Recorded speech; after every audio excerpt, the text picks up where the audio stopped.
Documents are there, I have them, I published them, they are in my book.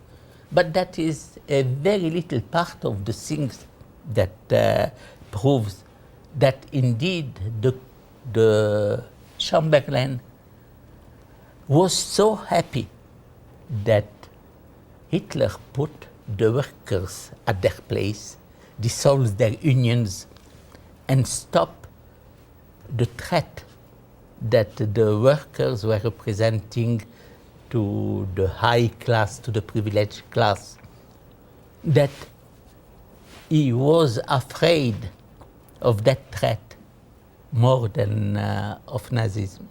And he thought that Nazism will protect the civilized world against the Asian barbarians. The Asian barbarians, it means the Bolsheviks, the communists. So I wrote the Chamberlain Hitler book, the Chamberlain Hitler deal. And also I became a physicist, and I have published a lot of highly specialized research in physics, till of course I retired at an early age, not at an early age, at an early work age. It means I had the doctorate, the PhD, when I was already old. So when came the day of retirement, I didn't work enough years. Oh. And therefore I had a small pension. Half of it goes to my ex-wife.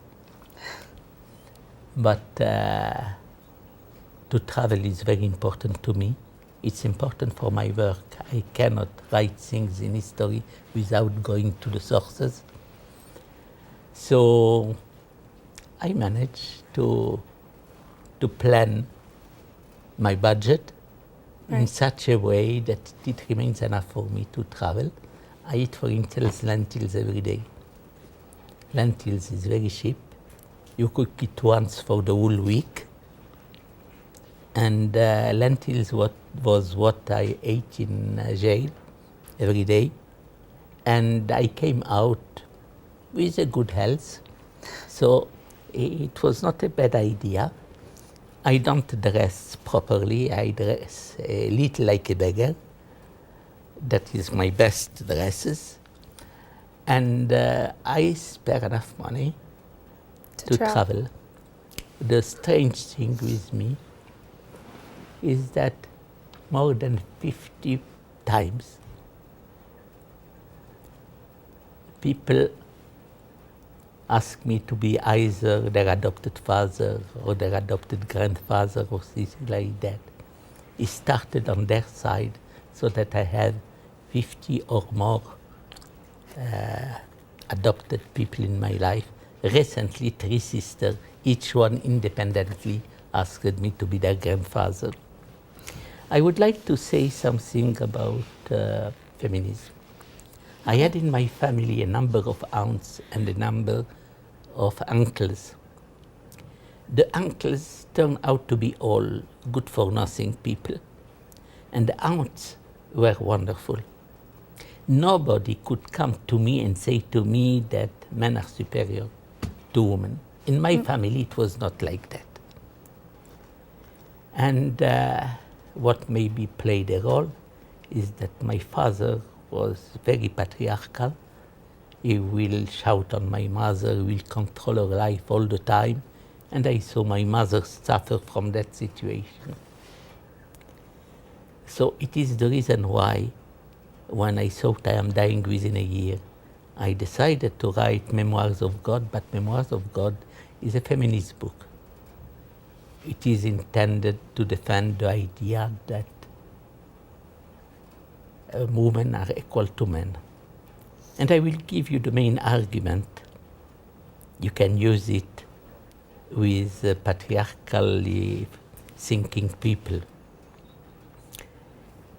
A male may think he's superior because he's male, but you have male flies, male bed bugs, you have male mosquitoes. So to be male is not something very distinguishing. that one has to be proud of. However, men have the ability of writing masterpieces of literature, of having painting masterpieces, building architectural marvels. So men could be very proud of that ability. He can also think about where the universe is going, from where do we come, what is our future. He could be proud of that more than a mosquito that may like a mosquito. The trouble is that all those wonderful things males have, they share it with women. If men can write good books, women can write good books, and so with everything else. So the man that prefers to be proud of being a male and that to be superior because he's male means that it has chosen to be proud of what he shares with the insects that are male than to be proud of all the wonderful things that he can do as a man, literature and so on, but women can do too. If he made this choice, he has proven his inferiority. So by the mere fact that he believes the superiority of man, he believes the superiority, he put it on the fact that he is male, and there is nothing in it. One must be very inferior to conclude that, but because he is male, he is superior. What? So, oh yeah. Clement, what are you doing today? Like, what are your What are my activities? your activities today? Okay, it is a touchy subject because my father was born in Palestine and my grandfather was born in Palestine. I can validly say I am a Palestinian, a Jewish Palestinian. Right. And that is what I chose to be. I was in Israel and I saw how the Israeli state treats the Palestinians. I know the history. I know how much the whole media is influenced by the Israeli versions of the fact. But I know Arabic. I can speak with the Arabs. I know Hebrew. I can speak with the Jews in Israel. And I have no doubt that Israel proceeded to an ethnic cleansing already in the year 1948. And 700,000 Palestinians were thrown out of their houses, of their fields. And I think that the Jews have their states, the Palestinians don't have theirs. And I think this is an injustice. I don't ask that the Jews be thrown back from where they came. I don't want to correct something unjust by something else unjust. I'm collaborating with Dr. Hanan Ashrawi, which is the head of an organization called Miftach. She has received numerous prizes of peace from Australia, from Sweden, from South Africa, and she has received an honorary doctorate. One of them is from the University of Halifax. She is a very wise person. She's against violence, and she thinks that the solution must come by making smaller the distance that separates the two people. And that is also my opinion. I want to bring the two people together. So Miftach considers me a partner. Ashrawi considers me a good friend of hers. I met her recently, and I have a picture of our meeting. Anyway, it was enough emotional, because we are friends already years during. And the reason why I cannot go to visit her in Ramallah where she is that the state of Israel has let me know in the most clear way that the moment I put my leg on Israeli soil, I am a dead man. And one could say, why so many Israeli dissenters can say what they want, and they are not threatened. And why I am threatened?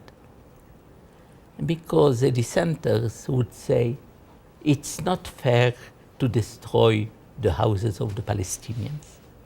It's not fair to unroot their olive trees. It's not fair to kill Palestinians that are innocent.